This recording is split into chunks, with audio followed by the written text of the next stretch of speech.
Hello football free, কি অবস্থা সবার? আশা করি সবাই ভালো আছেন। আজকের ভিডিওতে আমরা কথা বলবো ব্রাজিলের যে দুটি ক্লাব বর্তমানে ফিফা ক্লাব ওয়ার্ল্ড কাপে আছে, একটি পালমেইরাস এবং অপরটি ফ্লুমিনেন্স। এই দুটি ক্লাবের ফিফা ক্লাব ওয়ার্ল্ড কাপ জেতার সম্ভাবনা কতটুকু আছে এই বিষয় নিয়ে আলোচনা করব। তো আসুন ভিডিওটি শুরু করি। তো দেখেন, এবার কিন্তু ব্রাজিল থেকে মোট 4টি দল অংশগ্রহণ করে এবং এই 4টি দলের ভিতর 4টি দলই গ্রুপ স্টেজ পার করে এবং তারপরে দুটি ব্রাজিলিয়ান দলের সাথে নকআউট রাউন্ডে রাউন্ড অফ 16-এ খেলা হয় বোটাফোগো এবং পালমেইরাসে। তো এখানে পালমেইরাস এক্সট্রা টাইমে যাওয়ার পর এক গোল করার পর এই বোটাফোগোকে বিদায় নিতে হয় এই ক্লাব বিশ্বকাপ থেকে। আর অপরদিকে ফ্লামেঙ্গো অনেক ভালো পারফর্ম করতেছিল এবারের ক্লাব ওয়ার্ল্ড কাপে, তারা কিন্তু বায়ার্ন মিউনিখের সাথে হারে। আর তারা বায়ার্ন মিউনিখের সাথে অনেক লড়াই করার পরেই হেরেছে। আপনি যদি স্ট্যাট চেক করেন তাহলে দেখবেন যে এই ব্রাজিলিয়ান লিগের একটি ক্লাব বায়ার্ন মিউনিখের মতো একটি বড় শক্তিধর ক্লাবের বিরুদ্ধে যখন খেলেছে, তারা কিন্তু প্রায় সমান সমান বল পজিশন রাখছে। অর্থাৎ এ থেকে বোঝা যাচ্ছে যে ল্যাটিন আমেরিকার ফুটবল কতটা ভালো হতে পারে। তো বর্তমানে যে দুটি ক্লাব আছে এরা কিন্তু রাউন্ড অফ 16 থেকে অনেক বড় প্রতিপক্ষ ফেস করে তারা এই কোয়ার্টার ফাইনালে এসেছেন।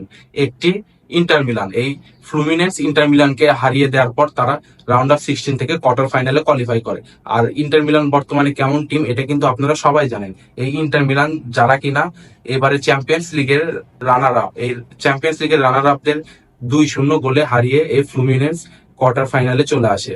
আর অপরদিকে বোটাফোগোকে হারিয়ে পালমেইরাস কোয়ার্টার ফাইনালে চলে আসে। তো এই গ্রুপ স্টেজের গ্রুপ স্টেজের পরে তাদের পারফরমেন্স যদি আপনি বিবেচনা করেন তাহলে আপনি একটি জিনিস বুঝতে পারবেন যে ব্রাজিলিয়ান যে ক্লাবগুলো বর্তমানে ফিফা ক্লাব ওয়ার্ল্ড কাপে আছে এরা কিন্তু ম্যাচ বাই ম্যাচ ট্যাকটিক্স সাজায়। আর শুধু যে ম্যাচ বাই ম্যাচ ট্যাকটিক্স সাজানো হচ্ছে তাই না, এরা আপনারা দেখবেন যে এরা এক এক ম্যাচে এক এক রকম বল পজিশন পায়ে রেখে খেলতেছে।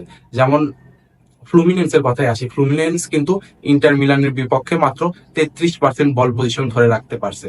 তারপরও তারা কিন্তু 2-0 লিডে এই ম্যাচটি জিতে যায়। আবার এই ফ্লুমিনেন্সি ডটমুন্ডের সাথে 50-50 বল পজিশন রেখে ড্র করছে। তো এ থেকে হয়তো আপনারা বুঝতেই পারছেন যে ল্যাটিন আমেরিকার ক্লাবগুলো বল পায়ে রেখেও আবার বল না পায়ে রেখেও ভালো খেলতে পারে এবং তারা রেজাল্ট বের করে নিয়ে আসতে পারে। অপরদিকে আপনারা যদি পালমেরাসের দেখেন যে পালমেরাস কিন্তু চেলসিকে গ্রুপ স্টেজে হারিয়ে দিয়েছিল। সরি, পালমেরাস না, বোটাফোগো চেলসিকে গ্রুপ স্টেজে হারিয়ে দেয়। সেই চেলসির সাথে খেলা আছে এই পালমেরাসের। আর এই পালমেরাস কিন্তু এই বোটাফোগোকে হারিয়েই কোয়ার্টার ফাইনালে উঠে এসেছে। তো আমার মনে হয় যে কোয়ার্টার ফাইনাল থেকে দুই দলই ব্রাজিলের কোয়ালিফাই করবে, একটি পালমেরাস এবং অপরটি ফ্লুমিনেন্স। কেননা ফ্লুমিনেন্সের প্রতিপক্ষ যদি দেখেন তাহলে আপনারা দেখবেন এখানে আল হিলাল। আর এই আল হিলাল কিন্তু ম্যানচেস্টার সিটির মতো টিমকে বিদায় করে দিয়ে এই কোয়ার্টার ফাইনালে উঠে এসেছে। তবে তারা কিন্তু ম্যানচেস্টার সিটির সাথে যে খুব একদম ডমিনেটিং উইন হয়েছে তা কিন্তু না বিষয়টা। তারা কিন্তু অনেক স্ট্রাগল করেই এই ম্যাচটা জিতছে। যার ফলে আমার মনে হয় যে এখানে আল হিলাল ফ্লুমিনেন্সের সাথে খুব একটা সুবিধা করতে পারবে না। আর অপরদিকে চেলসির সাথে ম্যাচ আছে পালমেরাসের। চেলসি এই ক্লাবটি যদি আপনি বর্তমানে দেখেন যে এরা কিন্তু বর্তমানে অনেক স্ট্রাগলের ভিতর দিয়ে যাচ্ছে। তারা হয়তো কয়েক ম্যাচ ভালো খেললো, আবার কয়েক ম্যাচ খারাপ খেলে। অর্থাৎ তাদের কিন্তু কনসিস্টেন্টলি তারা খুব ভালো পারফরমেন্স দেখাতে পারতেছে না।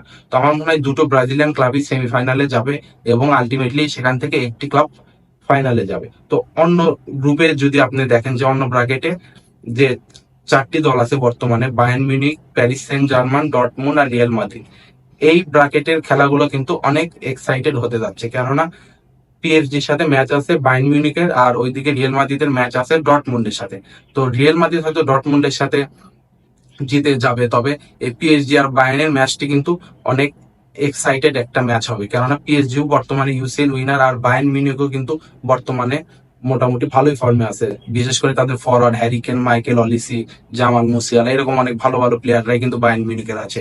তো আমার মনে হয় এখান থেকে পিএসজি উঠবে এবং রিয়াল মাদ্রিদও ডর্টমুন্ডকে হারাবে। তারপর হয়তো পিএসজি আর রিয়াল মাদ্রিদের খেলা হবে ফাইনালের জন্য। তো এই পিএসজি আর রিয়াল মাদ্রিদ মুখোমুখি হলে কে জিতবে এটা আমি এখনো স্পষ্ট করে বলতে পারতেছি না, কেননা এটা অনেক হাই ভোল্টেজ একটি ম্যাচ হতে যাচ্ছে।